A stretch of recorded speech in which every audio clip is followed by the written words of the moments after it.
কাঁচা আম ফুরিয়ে যাওয়ার আগে এই ম্যাঙ্গো জ্যামটা তৈরি করে স্টোর করে রাখতে পারবে বহু বছর ধরে, যার টেস্ট হবে যে কোনো নামি দামি ব্র্যান্ডের জ্যামের থেকে অনেক বেশি মজার। আর হাতে যদি 10 মিনিট সময় থাকে আর বাড়িতে যদি দুখানা উপকরণ থাকে, তাহলে এই দারুণ ম্যাঙ্গো জ্যামটা খুব সহজেই বানিয়ে নেওয়া যায়। আর এই জ্যামটা বানানো খুব সহজ, খুব কম পরিশ্রমে আর খুব কম সময়ের মধ্যেই কিন্তু বানিয়ে নেওয়া যায়। আমার সকল বন্ধুদের কাছে রিকোয়েস্ট রইল, ভিডিওটা স্কিপ না করে পুরো ভিডিওটা দেখো। আশা করি আজকের এই রেসিপিটা তোমাদের দারুণ লাগবে। নমস্কার বন্ধুরা, welcome back to my channel. আমার চ্যানেলে এরকম নিত্য নতুন রেসিপির আপডেট পাওয়ার জন্য এক্ষুনি আরবি স্পেশাল কিচেন চ্যানেলটা সাবস্ক্রাইব করে রেখো। পাশে থাকা বেল আইকনটা ক্লিক করে অল অপশনটাকে অ্যাক্টিভ করে রেখো, তাহলেই আমার চ্যানেলে শেয়ার করা এরকম নিত্য নতুন রেসিপির আপডেট সবার আগে তোমরা পেয়ে যাবে। আজকের রেসিপি ম্যাঙ্গো জ্যাম। আর এই জ্যামটা কিভাবে তোমরা খুব সহজেই বাড়িতে 10 মিনিটের মধ্যে বানিয়ে ফেলবে, সেটাই আজকের এই ভিডিওতে তোমাদের সাথে শেয়ার করব। আর এই জ্যামটা পারফেক্টলি তৈরি করার জন্য থাকছে অনেক রকমের টিপস, যেগুলো ফলো করলে তোমরাও বাড়িতে খুব সহজে এরকম ম্যাঙ্গো জ্যাম তৈরি করে নিতে পারবে। তাহলে চলো বন্ধুরা, রেসিপিটা আমরা দেখে নিই। সবার প্রথমে আমি এখানে 5খানা আমকে ছোট ছোট টুকরো করে এরকম কেটে নিয়েছি। আমটা থেকে ভালো করে খোসা ছাড়িয়ে নিয়ে কিন্তু এরকম ছোট ছোট টুকরো করে কেটে নিতে হবে। আমগুলোকে বয়েল করে নেওয়ার জন্য গ্যাসের মধ্যে কিছুটা জল দিয়ে আমি আমগুলোকে দিয়ে দিলাম। এখন কিছুক্ষণ নাড়াচাড়া করে নিয়ে আমি আমটাকে 15 মিনিটের জন্য ঢাকা দিয়ে বয়েল করে নেব। এখানে কিন্তু আমগুলোকে খুব ভালো করে বয়েল করে নিতে হবে। এখন 15 মিনিট পর ঢাকাটা খুলে নিয়ে আমি আমটাকে আবারও একটু নাড়াচাড়া করে নিচ্ছি। আর এখন আমটাকে একটু চেক করে নিচ্ছি যে এটা খুব ভালোভাবে বয়েল হয়ে গেছে কি। তো দেখতেই পাচ্ছ বন্ধুরা, আমগুলো কিন্তু একদম মোমের মতো গলে গেছে। এখন নিচে একটা স্টিলের বোল বসিয়ে আর উপরে একটা ছিদ্রযুক্ত থালা বসিয়ে দিয়েছি। আর আমের যে স্টকটা আছে সেটা আমি আলাদা করে নেবো।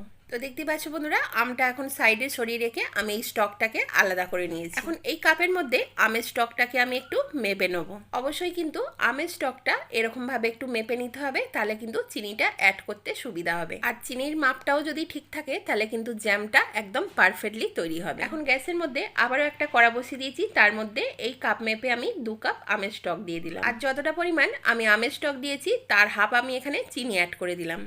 এখন একটা স্প্যাচুলারের সাহায্যে খুব ভালো করে নাড়াচাড়া করে নিতে হবে যতক্ষণ না অবধি চিনিটা মেল্ট হয়ে যায়। এখন 5 মিনিটের মধ্যেই কিন্তু চিনিটা খুব ভালোভাবে মেল্ট হয়ে গেছে। আর কালারের জন্য আমি এখানে সামান্য একটু অরেঞ্জ ফুড কালার ব্যবহার করলাম। তবে তোমরা যে কোনো কালারের ফুড কালার ব্যবহার করতে পারো, বা ফুড কালার যদি ব্যবহার করতে না চাও তাহলে ফুড কালারটা কিন্তু স্কিপও করতে পারো। এখন এটাকে খুব ভালো করে নাড়াচাড়া করে ফুটিয়ে নিতে হবে। যতক্ষণ না অবধি এটা ফুটে ফুটে গাঢ় হয়ে যায় ততক্ষণ কিন্তু এইটাকে ফুটাতে হবে। আমি এটাকে 10 মিনিটের মতন খুব ভালো করে ফুটিয়ে নিয়েছি। তো দেখতেই পাচ্ছ বন্ধুরা, ফুটতে ফুটতে কিন্তু এটা অনেকটা গাঢ় হয়ে গেছে। এখন হাত দিয়ে একটু চেক করে নিচ্ছি এটা আমার রেডি হয়ে গেছে। যখন এরকম সুতোর মতন আঙুলের মধ্যে লেগে যাবে তখন কিন্তু বুঝে নিতে হবে এটা রেডি হয়ে গেছে। এখন আমি জ্যামটা এই বয়েমের মধ্যে ঢেলে নেব। এই বয়েমের মধ্যে এইভাবে কড়া থেকে আমি ডাইরেক্ট ঢেলে দিচ্ছি। তো দেখতে পাচ্ছ বন্ধুরা, আমি যতটা জ্যাম তৈরি করেছিলাম আমি পুরোটা কিন্তু এই বয়ামের মধ্যে ঢেলে নিয়েছি। এখন এই জ্যামটা আমি একটা সাইডে সরিয়ে রেখে দেবো যতক্ষণ না অবধি এটা ঠান্ডা হয়ে যায়। তবে কিন্তু এটা ফ্রিজে রাখার কোনো প্রয়োজন নেই। এখন আমি জ্যামটাকে খুব ভালোভাবে ঠান্ডা করে নিয়েছি আর তোমাদেরকে খুলে দেখাচ্ছি যে কতটা পারফেক্ট তৈরি হয়েছে। তো দেখতেই পাচ্ছ বন্ধুরা, ঠান্ডা হয়ে যাওয়ার পর কিন্তু জ্যামটা পুরোপুরি গাঢ় হয়ে গেছে। এখন কিন্তু জ্যামটা সার্ভ করার জন্য পুরোপুরি রেডি হয়ে গেছে। এখন একটা পাউরুটির সাথে তোমাদেরকে সার্ভ করে দেখিয়ে দিচ্ছি যে কতটা পারফেক্ট তৈরি হয়েছে। তো দেখতেই পেলে বন্ধুরা, কতটা কম সময়ের মধ্যে আর সামান্য কিছু উপকরণ দিয়ে আমি একটা দারুণ জ্যাম তৈরি করে নিলাম। তাহলে আজকের এই রেসিপিটা তোমাদের কেমন লাগলো অবশ্যই কিন্তু আমাকে কমেন্টে জানিও। ভালো লাগলে লাইক করে দিও আর যতটা পারবে তোমাদের বন্ধুদের সাথে শেয়ার করে দিও। আর আমার সকল বন্ধুদের কাছে রিকোয়েস্ট রইল, একবার হলো বাড়িতে এরকম জ্যাম তৈরি করে দেখো। বাচ্চা থেকে বড় সকলেই কিন্তু এই জ্যামটা দারুণ মজা করে খাবে।